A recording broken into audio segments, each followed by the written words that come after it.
Cumanya saya ingin mengatakan bahawasanya ujian yang ada hari ini, yang kita terima hari ini adalah salah satu peringatan daripada Allah Ta'ala kepada kita.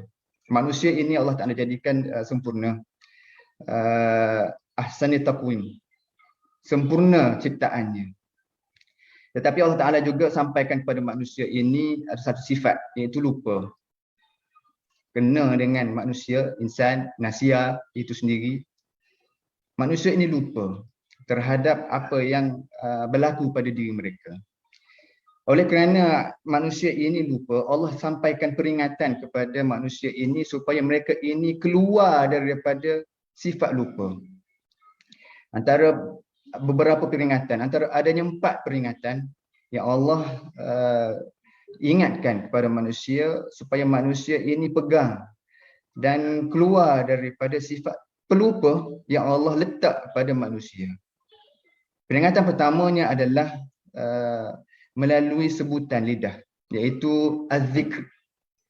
Kata Allah Subhanahu Wa Taala dalam suratul Ankabut, wala zikrullahi akbar wallahu ya'lamu ma tasna'un.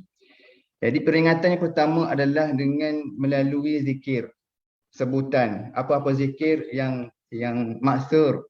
Kita di sini melalui program kahfi bacaan kahfi ini, pada minggu pertama lagi Al-Fadil Ketua Dewan Ulama telah sampaikan beberapa zikir untuk memberikan ingatan kita kepada Allah Subhanahu Wa Taala. Di samping ujian yang dikenakan kita ini, kita jangan melihat kesusahan kepayahan, tetapi perlu melihat kepada siapa yang memberikan ujian dan siapa yang mampu untuk membebaskan ujian. Jadi zikir itu yang mampu untuk menenangkan hati. Ala bi zikrillah tatma'innul qulub. Kita pun sedar bahawasanya dengan zikir itulah bahawasanya untuk menenangkan hati. Jadi Allah Ta'ala sampaikan melalui peringatan, dan agar peringatan tersebut manusia ni ambil, iaitu bagaimana nak bebaskan daripada manusia ini yang pelupa adalah yang pertamanya adalah melalui sebutan lidah, iaitu az-zikr. Manakala peringatan yang kedua adalah melalui bacaan yang memberi kefahaman, itu Quranan. Kata Allah Subhanahu Wa Taala dalam surah Yusuf ayat kedua, inna anzalnahu Quranan Arabiyyan la'allakum ta'qilun. Sesungguhnya kami menurunkan kitab itu sebagai Quran yang dibaca dengan bahasa Arab supaya kamu menggunakan akal untuk memahaminya.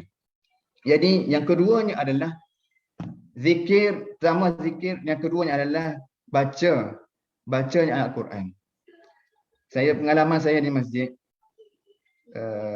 adalah yang saya kenal seorang dua orang yang memang jadi rutin amalan dia hari-hari. Sebelum solat dia baca Quran, lepas solat dia baca Quran. Hari-hari. Dia mungkin satu muka, dua muka, wallahu a'lam, saya tak pergi dekat. Tetapi saya kenal orang yang jadikan kehidupan dia setiap kali solat, untuk sebelum solat fardu berjemaah, dia baca Quran dulu satu muka. Dia tunggu, dan kemudian selepas selesai solat, dan kemudian dia baca Quran lagi satu muka. Mungkin satu muka, wallahu a'lam. Tetapi kehidupannya sentiasa menjadikan Al-Quran itu pendamping diri dia. Mudah-mudahan dia tergolong daripada mereka yang mengambil peringatan daripada Allah SWT supaya bebaskan dirinya daripada sifat pelupa itu tadi. Kerana aktifnya dia membaca Quran, selalunya membaca Quran, ingatannya kepada Allah Ta'ala itu kuat.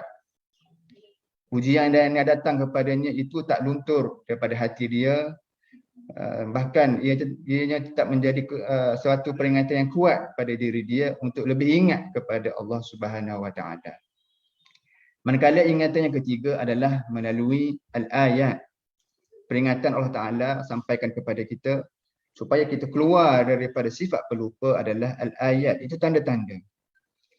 Kata Allah SWT dalam surah Al-Baqarah, balaqad anzalna ilaika ayatin bayyinat wa ma yakfur biha illa al-fasiqun. Dan sesungguhnya kami telah menurunkan kepadamu wahai Muhammad ayat-ayat keterangan yang jelas nyata Al-Quran, dan tidak ada yang mengingkarinya melainkan orang-orang fasik. Al-ayat, iaitu juga tanda-tanda. Kita boleh melihat ujian hari ini adalah untuk ujian wabak yang melanda kita hari ini adalah untuk Allah Ta'ala ini ingatkan kepada kita. Siapa yang turunkan wabak ini, ujian ini. Dan siapa yang mampu menyembuhkannya. Manusia ini yang lupa sebelum ini oleh kerana ujian yang diterima, yang mampu untuk merendahkan dari sudut ego dia, dari sudut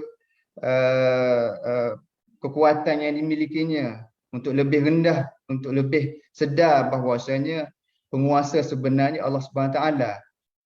Dan kita lihat dalam bacaan kita pada pagi tadi, dalam surah Sajdah pagi tadi, awalam yahdillahum kam ahlakna min qablihim minal quruni yamshuna fi masakinihim inna fi dzalika laayatin afala yasmaun. Allah Taala sebut juga dalam Quran berkenaannya bahawasanya di sekeliling kita ni ada tanda-tanda yang orang sebelum ini yang telah pun kena uqubah daripada keingkaran mereka sebelum ini. Dan Allah Ta'ala kata bukan sekadar memberitahu, bahkan kamu melaluinya hari-hari, sentiasa melaluinya di sekeliling kamu, ambillah pengajaran daripada mereka, uqubah yang mereka terima. Mudah-mudahan kamu lebih ingat kepada aku. Manakala yang terakhirnya adalah Alkitab. Peringatan yang terakhir adalah yang secara terkumpul, peringatan secara terkumpul, iaitu Alkitab. Kata Allah Subhanahu Wa Taala, "Dzalikal kitabu la raiba fihi hudal muttaqin." Hudan lil muttaqin, iaitu kitab Al-Quran ini tidak ada sebarang syak padanya tentang datangnya dari Allah dan tentang kesempurnaannya. Ia pula menjadi petunjuk bagi orang yang hendak bertakwa. Jadi Al-Quran itu sendiri, sifat Al-Quran itu sendiri yang Allah Ta'ala sampai kepada kita dalam bentuk mushaf secara terkumpul, itu merupakan tanda Allah Ta'ala supaya manusia ini mengambil untuk ingatan, pengajaran, peringatan supaya lebih ingat kepada Allah Subhanahu Wa Taala. Kita tidak sama dengan Nabi lain. Ada yang terima dalam bentuk suhuf 20, 50 dalam bentuk suhuf. Tetapi Nabi Muhammad ini terima wahyu dalam bentuk secara lisan dan kemudiannya dibukukan dalam bentuk mushaf. Setiap pada kalangan kita ini memiliki mungkin 1, 2 ataupun 10 mushaf di tangan dalam bentuk yang terkumpul berada di tangan kita. Sebahagian orang itu apabila melihat Quran, dia ingat kepada Allah Ta'ala. Sebahagian orang itu apabila dia melihat Al-Quran, dia tak rasa apa-apa. Tetapi di situlah Allah Ta'ala sampaikan sebenarnya bahawasanya Quran yang ada di samping kita ini merupakan tanda peringatan Allah Subhanahu Wa Taala supaya lebih ingat kepada dia.